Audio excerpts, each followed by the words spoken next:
Welcome students, आज हम बात करेंगे सोल्यूशन ऑफ कंपाउंड सेंटेंसेस पर, यानी देख लेंगे कैसे सोल्यूशन हम फाइंड कर सकते हैं कंपाउंड सेंटेंसेस का।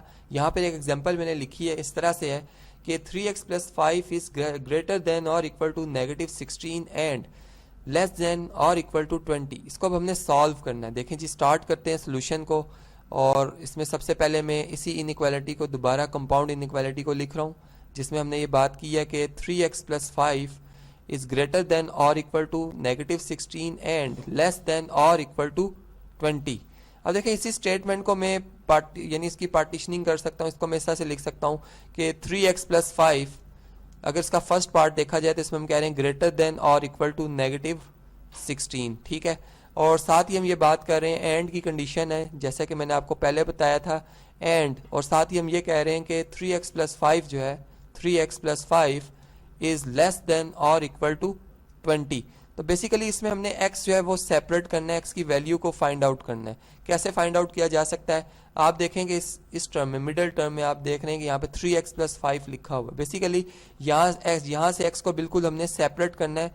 अब 5 जो इसमें कांस्टेंट ऐड हो रहा है, इसका जो एडिटिव इनवर्स -5 होगा उसको हम ऐड कर देंगे इस इनइक्वालिटी की हर टर्म में। यानी देखें, यहाँ पर अगर हम -5 लिख देते हैं, यहाँ भी हम -5 लिख देते हैं, यहाँ भी -5 लिख देते हैं, ठीक है। इस तरह से इसको जब हम सॉल्व करते हैं तो यहाँ से -5 और -16 ये ऐड होकर -21 आ जाएगा।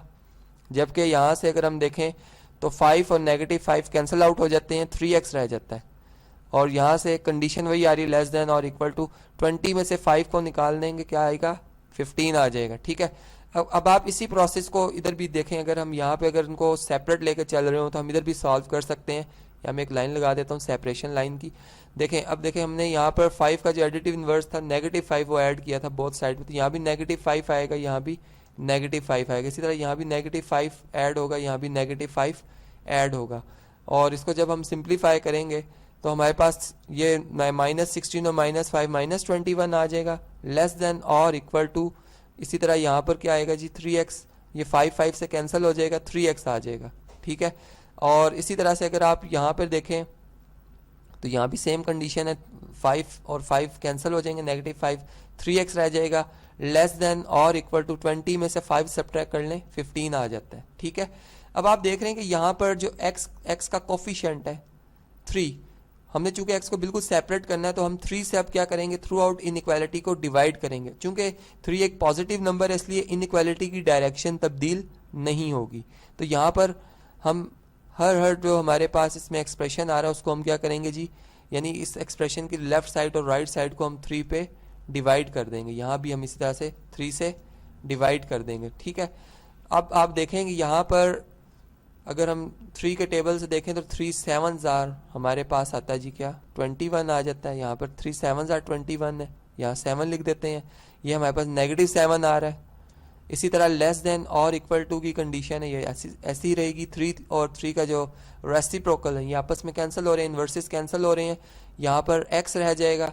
जबकि यहाँ पर लेस देन और इक्वल टू, यानी ये लेस देन की कंडीशन आ रही है और इक्वल टू 3 5 15 होते हैं, यहाँ पर हमारे पास 5 आ जाएगा। इसी तरह से अगर आप इधर देखें तो यहाँ भी सेम वही प्रोसेस हो रहा है, यहाँ 7 आ जाता है, यहाँ पे 3 से कैंसिल आउट हो जाएगा। यानी हम ये बात कर रहे हैं कि x इज ग्रेटर देन और इक्वल टू -7 एंड, यहाँ पर एंड की कंडीशन है, एंड यहाँ से 3 से कैंसिल हो रहा है, x इज लेस देन और equal to, x is less than और इक्वल टू, यहाँ पे देख सकते हैं आप 3 5 15 होता तो यहाँ पे 5 आ जाएगा। तो बेसिकली आपने देखा कि एक ही कंपाउंड इनइक्वालिटी को मैंने 2 तरीकों से सॉल्व किया है। यानी एक मेथड मेरे पास ये था, इसको मैंने M1 से रिप्रेजेंट किया, और ये मेरे पास मेथड नंबर, इसको जी स्क्रीन के सामने ले आते हैं, मेथड नंबर 2 था। आपने देखा कि इन दोनों से हमारे पास जो जवाब आ रहा है, जो उसके मीनिंग आ रहे हैं वो एक ही आ रहे हैं। अब जरा लाइन रिप्रेजेंटेशन से इसको समझते हैं कि हम यहाँ पे क्या बात कर रहे हैं। देखें जी, लाइन ड्रा करते हैं और जैसे कि आप जानते ही हैं यहाँ पे स्केल बनाया जाता है, ठीक है। अब हमारा जो लिमिट है, हम यहाँ पे ये बात करें कि x जो है वो 5 से ज़्यादा नहीं होगा। यानी फॉर एग्जांपल ये हमारे पास जी, ये हमारे पास 5 आ रहा है, ठीक है, यहाँ पर, और ये हमारे पास -7 आ रहा है।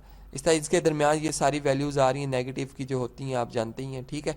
इसी तरह यहाँ भी जो हमारे पास वैल्यूज़ आ रही हैं। अब हमारा जो आंसर है एक्स की जो वैल्यू है वो 5 और -7 के क्या जी दरमियान में लाई करी। यानी अगर हम इस कंडीशन को रीड करें, या तो हम यहाँ पे हम ये बात कर रहे हैं कि एक्स जो है वो -7 और 7 से बड़ा है, यानी -7 भी इसमें शामिल होगा, ठीक है, और उससे बड़े जो पॉजिटिव आपके पास नंबर आ रहे हैं वो सारे इसमें शामिल होंगे, तो हम पॉजिटिव इन्फिनिटी की तरफ अप्रोच करते हुए जाएंगे। लेकिन जब हम इस सेकंड कंडीशन की तरफ आते हैं तो यहाँ हम कहते हैं जी 5 और 5 से छोटे नंबर्स, तो यानी इसमें फिर बाउंड्री आ जाती है, यहाँ पे आके हम रुक जाएंगे 5, और फिर वापस हम यानी पीछे की तरफ जाएंगे तो हम यानी रिवर्स जब डायरेक्शन में जाएंगे तो -7 से पीछे नहीं जा सकते। तो इसका जो सोल्यूशन सेट है वो बेसिकली इस इंटरवल के दरमियान में है, यानी -7 से लेकर 5 के अंदर अंदर जो ये बनता है गैप, इसमें आ रहा है। तो ये था आज का हमारा जो टॉपिक, जिसमें आपने देखा कि किस तरह से एक कंपाउंड इनइक्वालिटी को फाइंड आउट, यानी उसके सोल्यूशन को फाइंड आउट किया जाता है, और उसको हमने जब लाइन रिप्रेजेंट किया तो किस तरह से उसको समझा।